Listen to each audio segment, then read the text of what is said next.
watching Property TV.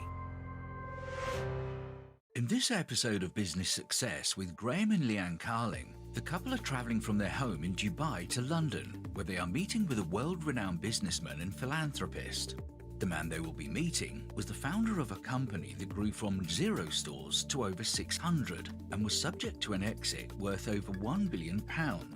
He now concentrates on his charitable endeavours, including setting up his own charity, Caudwell Children. This man is, of course, John Caudwell. Together, they will be discussing all things business, including what it takes to grow a successful business and how and when to exit. You are watching Business Success.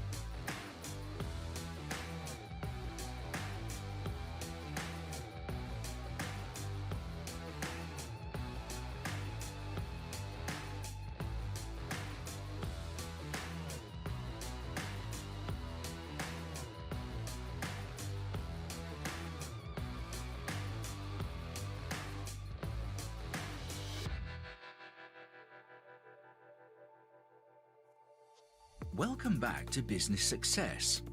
Since the last episode, a lot has changed for Graeme and Leanne Carling, who have continued their acquisition trail to acquire a further 3 businesses and increase the group turnover to £70 million, all whilst contending with the global pandemic. The couple have also moved their home from Dundee, Scotland to Dubai. In this journey, the couple have immersed themselves in new networks, including meeting billionaire and philanthropist John Caudwell, who they will be seeing today at his London home. We caught up with the couple in their London office before meeting with John. We go back to the start, before we even first started our first business. You know, in terms of mentors or people that we look up to and listen to and learn from, it's very much been people that have been significantly greater than where we were, where we are even still. So, but we want to be there. So we're listening and learning and really taking in, success leaves clues, as they say. So we want to be in the environment of people that have been ultra and uber successful.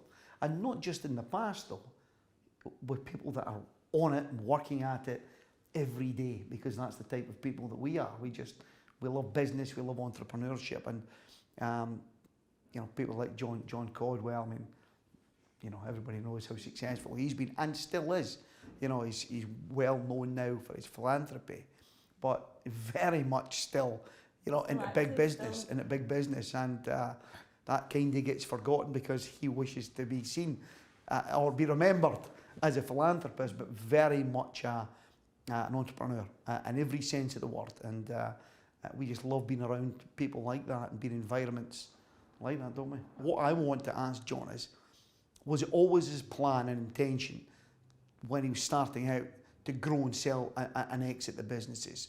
Or was that something that just came up, he got to a certain size and scale and the opportunity to sell the business came up? I always think if you have, I'm one, never have a plan B. Right. You always work and focus on plan A. Yeah. Because if you've got a plan B, plan A probably won't work. So I always think just focus on plan A and don't have a get out of jail card, focus on plan A. So that is a good question. So I just wonder, if it was always the plan A, or was it that an offer came in that was just so fantastic? And what was the emotions then?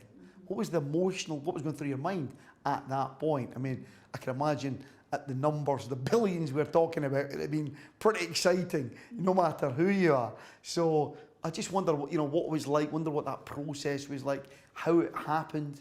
Was it part of the plan? And really, for me, I'm really excited to hear about that and what he was thinking he was going to do after that also. We're buyers of businesses, and so we deal with a lot of emotions from sellers. and we've seen many of it, as particularly family businesses that have maybe been 2 or 3 generations old and are now selling to us, and we see a huge range of emotion, mainly fear, that is driven by it. So for us, we're kind of, as the buyers, we're less emotional on it because we haven't spent 50 years or 100 years building up the business, but we still want to get the deal done, and we're still keen on that. So we haven't exited. So I'm keen to understand that from John, what that process really feels like from him at a huge level. At a huge level, because we have exited on a lower level. Yeah, we've exited some smaller businesses that weren't painful or weren't emotional enough. We don't have any emotional scars, or we didn't have. They were part of the process. But I think for us now, as we're growing our businesses, it would be interesting if something ever came along out the blue, for us, where it made us, gave us a shake and said, well, hold on, you have something to consider here. Here's an offer that we'd like to make to you, because that's not in our plan. That's not in our plan. Our plan is to build the businesses through acquisition and organic growth, take as large geography as we can. And down here in the heart of Mayfair, it's just a fantastic vibe, and a great place to do business. I'm looking forward to this evening. Yep. Graeme and Leanne have come to the heart of London, to Mayfair in the borough of Westminster, where John Caudwell lives. As the co-founder of Phones for You, John started off in 1987 as a mobile phone wholesaler with just 26 mobiles, and grew the business to one that eventually sold in 2006 for over £1.5 billion. Since then, John has largely dedicated his time to philanthropic causes, setting up his own charities such as Caudwell Children, which is dedicated to improving the lives of disabled children in the UK. Ultimately, John has pledged to give away 70% of his wealth in his lifetime, and is encouraging other successful entrepreneurs to do so too. Today, John and his partner Modesta have invited Graeme and Leanne to his London home, which is now regarded as the most expensive house in Britain after famously merging 2 London mansions into one 43,000 square foot property. The first question Graeme and Leanne had for John was, where did it all start? Yeah, for me, I suppose, I've been asked that question 1,000 times and I can't quite be sure, but I think it kicked off because I came from a very, very poor background, and my grandmother always told me of all the Caudwell ancestry that were all successful and wealthy. And she put these ideas, I think, of grandeur in my head that I didn't think about it at that time, but I think that sort of subliminally implanted in me that I wanted to be successful. But at the same time, and I don't know why this was, I had this vision. I was only 7 years old. I had this vision of being, of driving around in a Rolls Royce, which was the car that my father said was unbelievable. So I had this vision, and it was so clear. It was so clear. And it was a weird vision for a 7-year-old to have. Imagine that, driving around in a Rolls Royce, chauffeur-driven Rolls Royce, giving £5 notes out to people. That was my version of being rich and successful and charitable. And that actually lived with me as a bit of a sort of a Damocles sword for the rest of my childhood and later on in life, because I felt somehow that was my absolute destiny, and that had to happen. There was no choice. It had to happen. So imagine the pressure that a lad from the Terry streets of Shelton felt, Stoke-on-Trent, and then lived on a council estate in a 2-bedroom flat. Imagine the pressure on that person when they feel they've got to become this rich philanthropic person. And my whole life was then spent doing silly things, trying to find a way of making money, like breeding white worms in the garage that all died, and trading embassy coupons, and anything that, when I look back, really stupid. But in a way it wasn't, because every one of these little stupid failed ventures, they didn't fail, but they just didn't make any money, taught me a lesson. So by the time I was 16 or 17, I'd already learnt lots of lessons that some people never learn their whole lives. So although it was stupid, it was a lesson. you know, and it did build. My analytical mind was looking at all these things all the time and saying, "That's crazy. What have you done that for? That can't ever do any good." And then I realised I got to have something scalable. So I guess the same question to you, really. How did you come to desire to be successful and rich? Yeah, well, that's an interesting one. I think, you know, people ask the question, you know, is it something that, to become an entrepreneur, is it something that you're born with, or is it something you can learn? And it's a tricky question, you know, and I think certainly for me, it was something I've just always had it, similar to what you're saying, in different ways, you know, washing cars at 7-year-old, paper rounds, milk delivery rounds, all of that stuff, but always looking to try and always got this entrepreneurial money-making spirit. Always. And to you know, even going through school, I never had the desire to grow up, you know, get good grades and get a job. It just didn't have it for me. I always wanted to, I suppose, run my own business, whatever that may be, but just knowing, without really understanding it, it just was there. And so I've done various ventures over the years. And then even though I did go into mainstream employment, I always felt like a square peg, even though I was good at it, if I committed to it, but really always looking to do It's funny my you own should say thing. about a square peg, you know, because I went on to A levels, which I knew wasn't my destiny, because I knew I didn't want to do ordinary education. And I bailed out after 3 months and applied to Michelin Tire Company.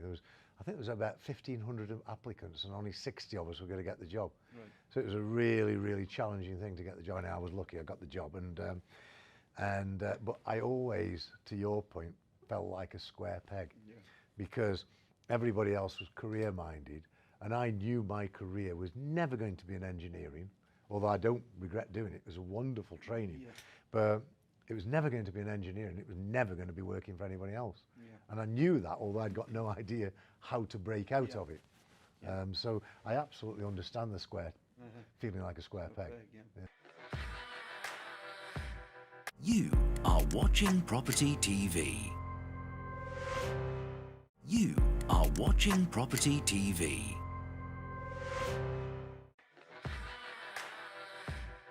So we'd started, you know, again, educating ourselves, if you like. And I'd actually, back in 2000, I had 3 failed businesses. I'd started this before. What, failed as in lost money and lost money. administration? Well, no, I mean, they weren't big enough for So that. failed, but Left. Big difficulty. Big lessons. Yeah, I mean, it was. I'd lost my own money and I'd lost. Yeah. But they were I never. did the same actually. I lost my money. Yeah. Not much. I hadn't got much to No, lose, but I had those lessons. Yeah. Yeah. So we'd had, and so I think after the third one, it, you know, really, you know, it lost my money, ego dented, pride dented, licking my wounds, and had to go back to mainstream employment. And that was around 2002-03. So I had to reset, I had to recover, and it took me a few years. Then, when the 2007 market crash came, and we'd been studying the property market and looking at opportunities should they arise, and so when the market crashed and everyone was getting out, that was a good time for us to get in. So how did you get the cash to do that? Well, we didn't have much cash, and that was the thing. When we quit our jobs, we had enough cash to live on for six months. But what we were able to do, and at the time, this was in the halcyon days of the good old Northern Rock, and when the money was easier to get than certainly it is now, we were able to buy properties and refinance quickly. So we were buying them at a discount. So you were able to borrow money even post-crash? Well, for a while doing this. Crash. Yeah, it was between 2007 and 8. So it was probably we had about a year period.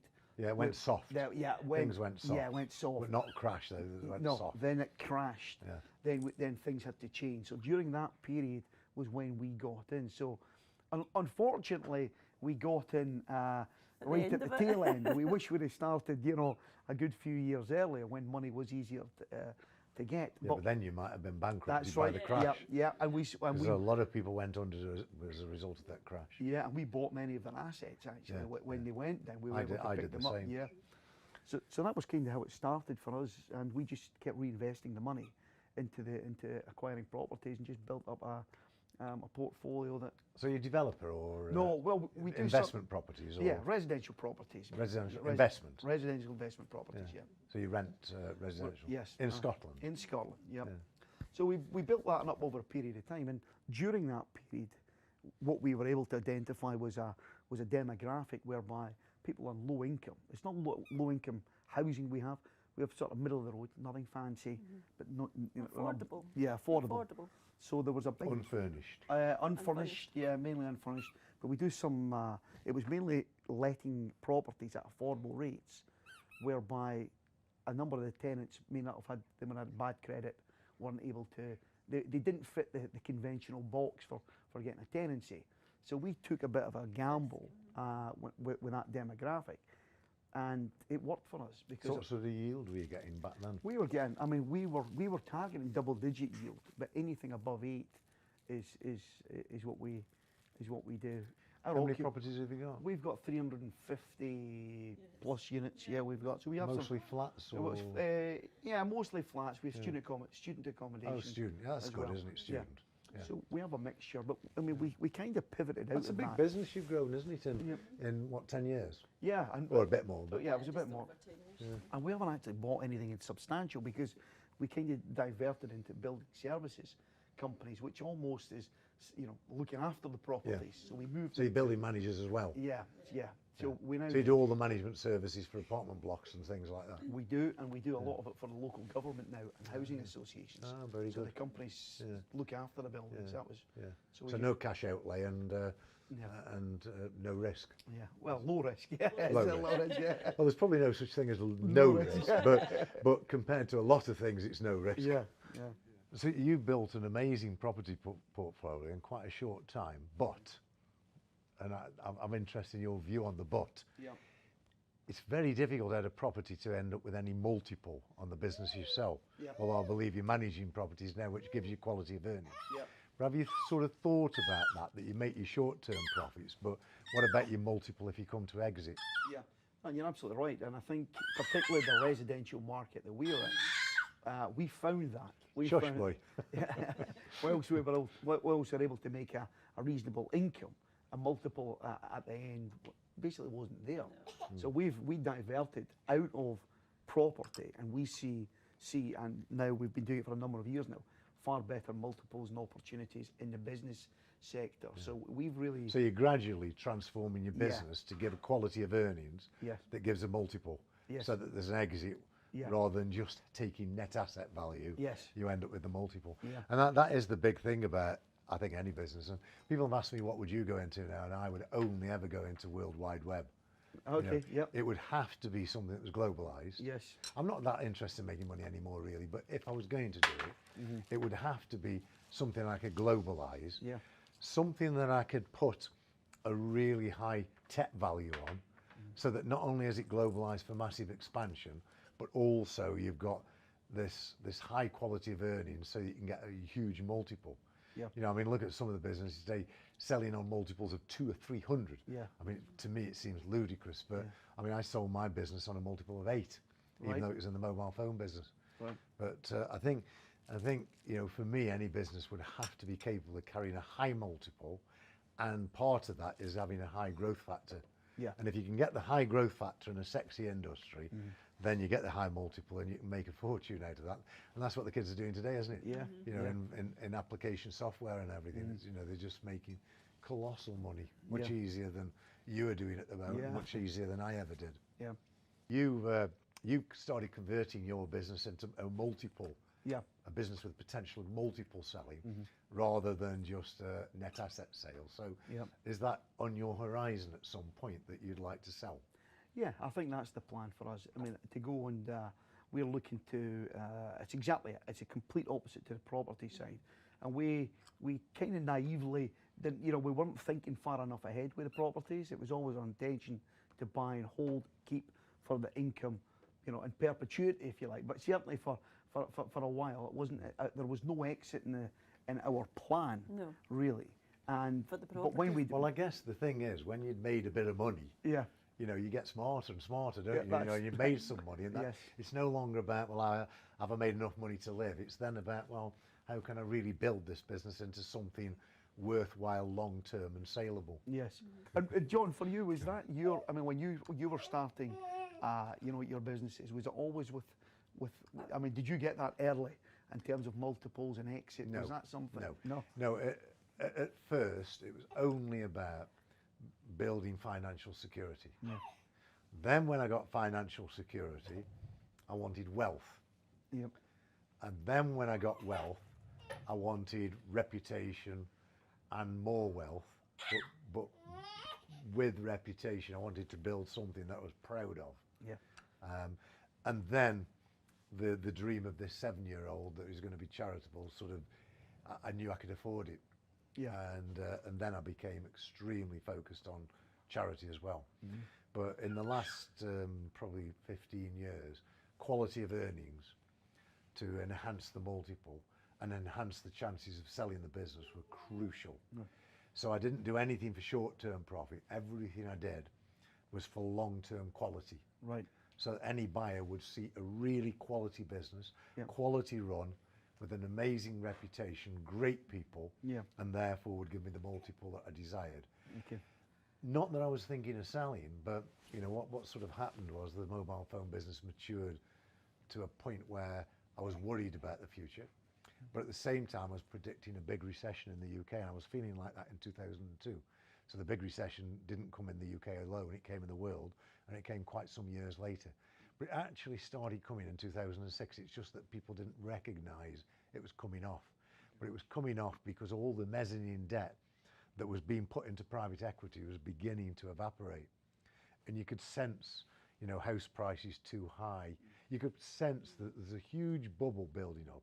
I'm not saying I forecast or saw the financial bubble as it ended up being, but I certainly saw a bubble in the UK that was a risk to my business. And I started increasingly thinking, I'd better sell this. Right. It's time to sell. Yeah.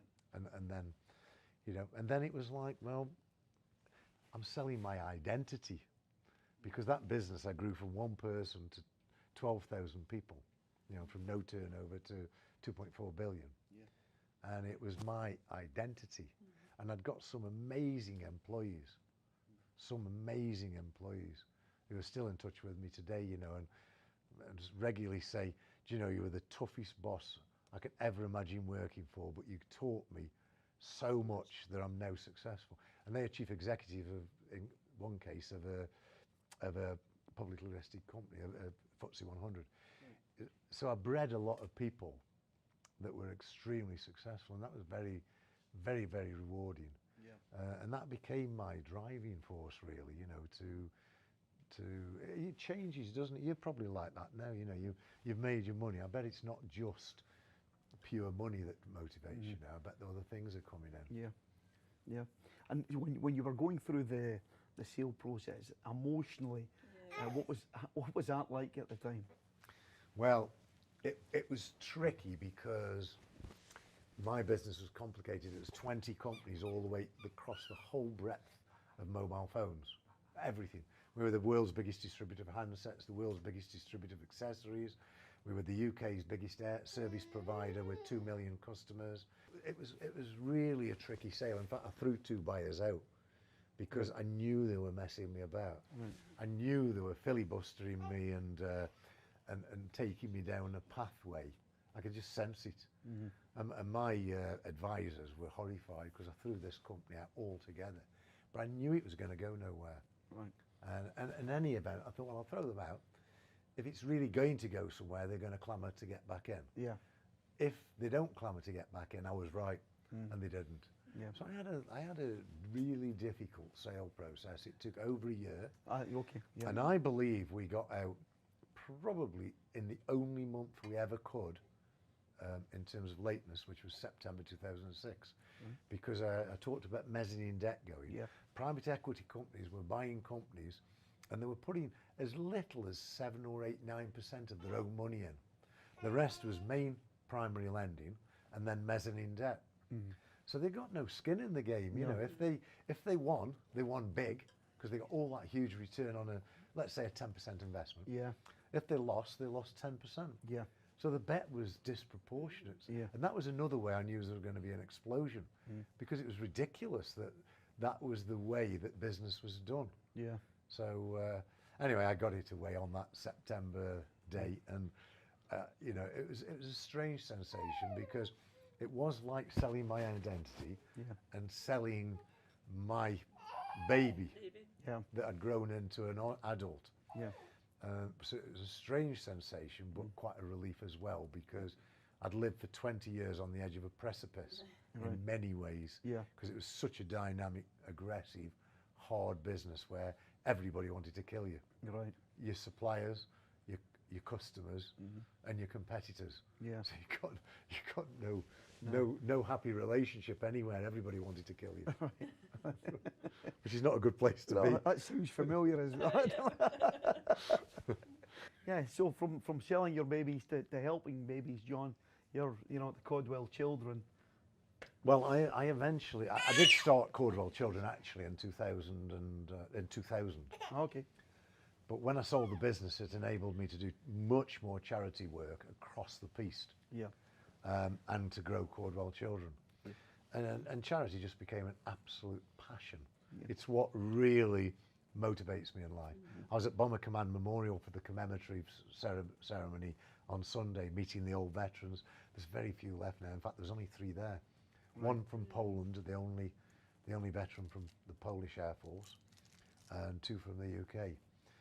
And it's emotionally, for me, extremely, extremely valuable. You know, I can't get that same feeling, no matter what I do in life. I can't get the same feeling as helping other people. Yeah. And in Caudwell Children, we've helped 60,000 kids. And some of those kids have gone on to really have a really special life. Like one child with type 2 muscular atrophy, little Tilly. Muscular atrophy takes all the muscles away from your whole body, and we supplied her with a wheelchair when she was 4. £20,000 for these wheelchairs, but it transforms that child's life. And 2 years ago, just before COVID, I met her in San Francisco at her university and took her for a coffee. And she's on the wheelchair, in the wheelchair with a little joystick, and I'm cycling down the road, and we go to Starbucks, and she's only in one of the most credited universities in the world, and she won a scholarship to it. Okay. And things like that make my hair stand on end. No business deal, and I am a business adrenaline junkie, but no business deal could ever, to me, feel like that. It can't, because the spiritual satisfaction of knowing you've helped a child have a real special life that would have had no life is priceless. That's it for this episode, but tune in next time for Business Success with Graeme and Leanne Carling.